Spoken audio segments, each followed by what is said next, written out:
What's up, BookTube? It's been a while, but I'm back because I got books and gotta get it back on the horse somehow. So I have a double feature on two of our boxes because I don't want to just skip a box month because, wasn't on my game. As always before, we are not sponsored. I do have a link to Cratejoy if you'd like to check out any of these subscription boxes. So we're going to start with April. Of course, I took a peek. I can't go 2 months without looking to see what's in the box. So it's not a total surprise to me as to what is in the box.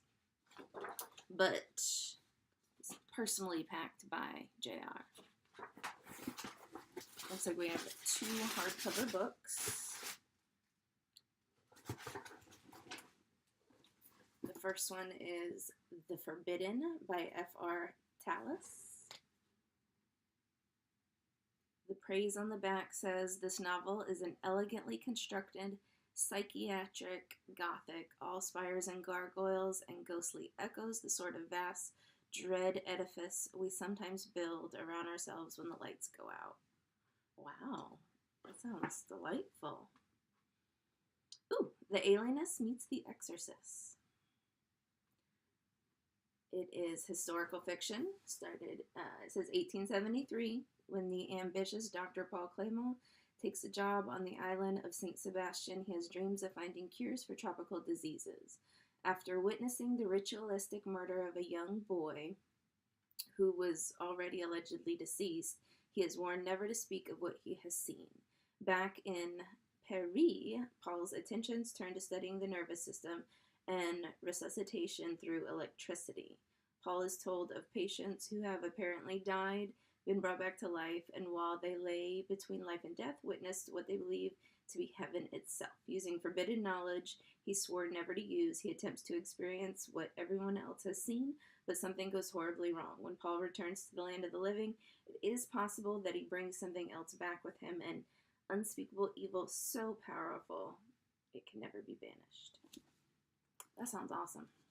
The Forbidden by F.R. Tallis.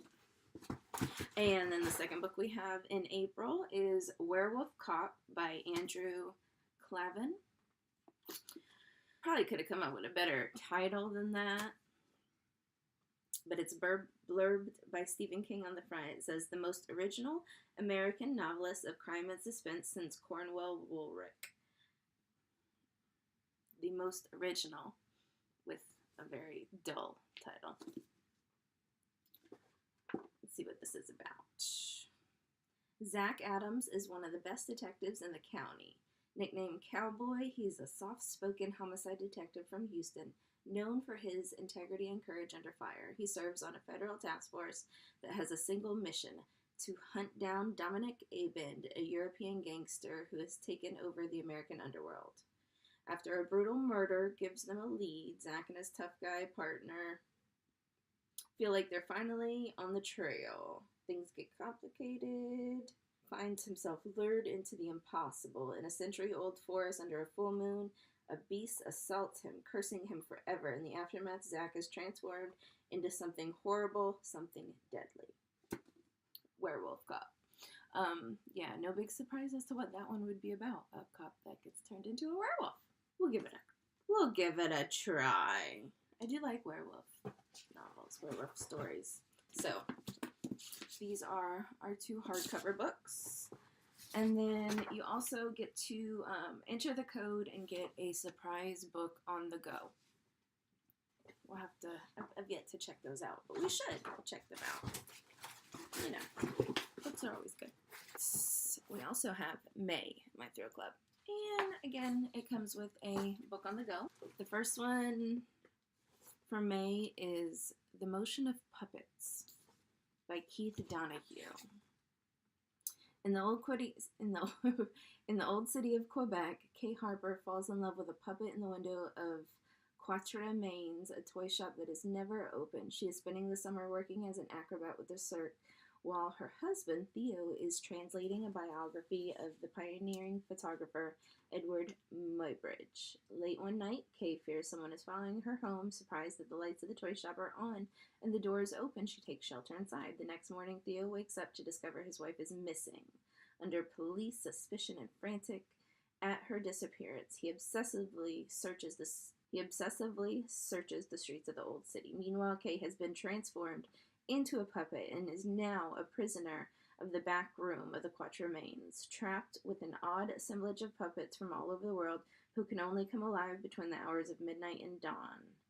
The only way she can return to the human world is if Theo can find her and recognize her in her new form. Intriguing. So, The Motion of Puppets.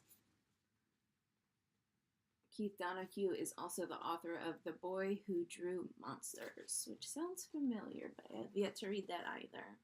Praise on the back says, Donahue fills his pages with intimacy and dread. And then the other one is a little more hardcore looking, maybe a little sci-fi, at least as far as the cover goes. It's called Wraith by Judith and Garfield Reeves Stevens. Ghosts have been weaponized. In Sonora, Mexico, a drug lord's private army is torn apart by savage shadows that pass through walls. And in Arlington, Virginia, a cop about to lose his career comforts a dying woman in the wreckage of her car. The next night, her ghost asks him for help because a Russian general has infiltrated the United States with weaponized ghosts who can't be killed. The general's mission is unauthorized, a madman's quest, but if he succeeds in striking at his chosen target, the entire Western world will be in chaos. America will be humiliated, its superpower status lost. Blah, blah, blah. This much is public. In 1995, the CIA shut down a 20-year-old program of intelligence gathered by psychic means, specifically remote viewing. Despite years of confirmed successes, the government's final report stated that the program had never produced useful results. That looks interesting.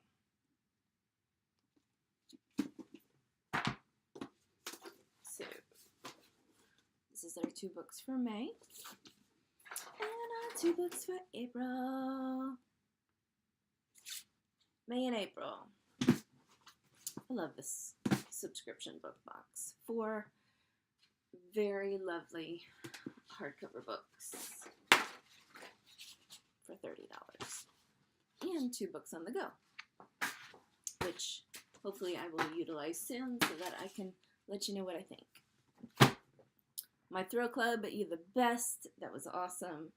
You guys are wonderful. I love getting this book box. I'm not sure about the sci-fi. That might be a little out of my league, but maybe I can find somebody who would like it. You never know. Gotta share, especially when they're nice and cheap like this. So, thanks so much for joining me. Peace. Thank you, my Thrill Club. You the bomb. Bye.